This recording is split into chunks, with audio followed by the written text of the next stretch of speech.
Karen and Jim have had such a high profile in the Hampton Roads region that by their quiet leadership at such an affirming level of the mission of the Elizabeth River Project and their belief from the heart in the need to clean up our Elizabeth River, they have really set a pace and really raised the profile of the effort. They really just give based on their values, and that has made fundamental change at 4Kids and made things happen at our organization that we wouldn't otherwise be able to make happen. Jim and Karen Squires are two of the most thoughtful people that I have ever met. They're very quiet and humble in their giving, and they also give very generously and unexpectedly. One thing that Jim has done for us is always lead with his team at Norfolk Southern.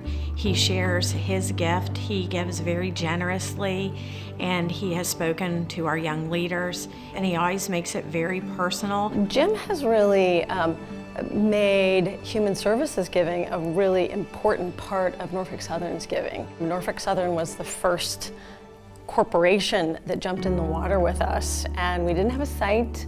We didn't have anything really concrete, we just had a good idea, and it was that kind of leadership that really made the campaign possible. What I love about Karen is Karen ties her philanthropy to her family. And Karen talks about different role models in her life and how that inspired her, whether it be women, whether it be children. She's just got a real heart for giving back to those in need. We had done a challenge match and we were asking all of the 100 women who had been the face of philanthropy to give an additional $10,000 gift. And this idea was presented at an event. 2 days later, we got a letter with a check in the mail. The check was 10 times what we would have asked.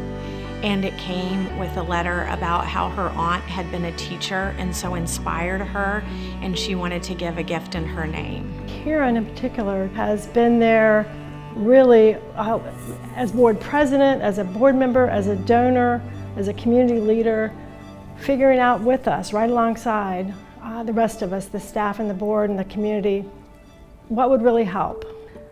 In all these ways, her gift and her insight and her belief in our staff and our mission really moved us forward.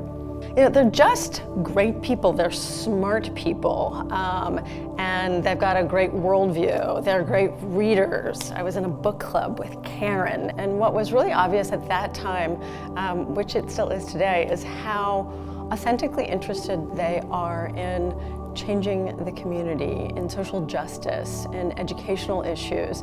You know, a real deep interest in making the world a better place.